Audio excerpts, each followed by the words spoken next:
you've heard some technical descriptions of the sort of stuff we do. I just want to tell stories about the community and how we got involved in this project. So it started a few years ago with my friend Victor Cam. We were both grad students at Caltech doing chemistry, of all things, computational chemistry.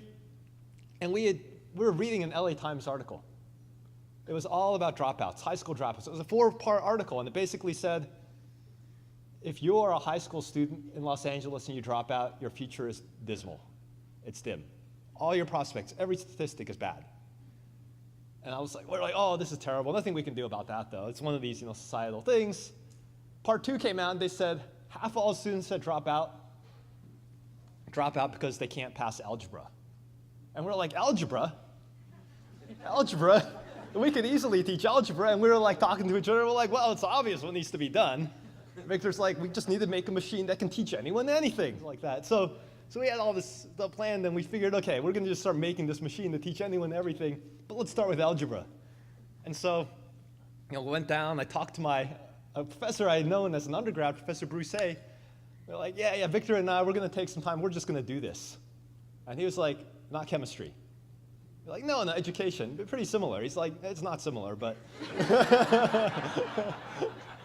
But he's like, Caltech's getting interested in this sort of, let me help you guys out a bit. So he writes an email to the Vice Provost, Melanie Hunt, and he writes, I just had a meeting with this guy, Julius. He's got the most brilliant thing he just showed me on education, and you have to see it tomorrow. And I turn to Hay, and I'm like, but I haven't shown you anything. We built this interface so we can put all this information into this big knowledge sharing base. That's what I'm here for, knowledge sharing. And then students are coming by going, what are you doing? What is that? Can I do that? Can I help? What's going on here?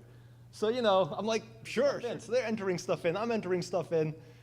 We're like, it actually turns into kind of a fun little thing that's happening every class. End of the term, I go to Hay. I'm like, thank you very much for letting me use your class. He's like, sit down. I'm like, oh, I'm in trouble. He's like, I just got the grade reports back.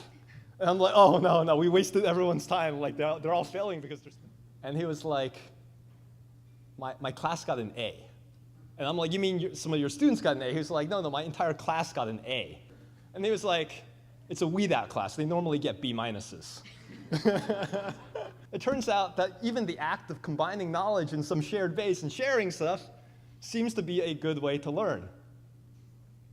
So that was kind of cool. We kind of ran with that idea. Like that we started going to schools. We started doing all this stuff with teachers. And then we got another piece of feedback.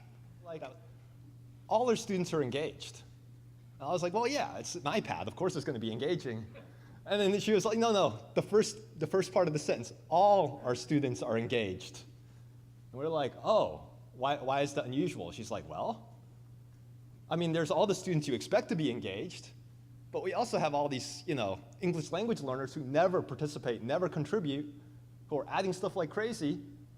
And we have the special ed students here who we've completely sort of zoned out, and they're adding things at the same level as the other students. They're literally all the students are participating. Benjamin Franklin, he had this saying that a penny saved is a penny earned. And what if that's true for more than money? What if we have, a student who wants to say something but never gets to say it?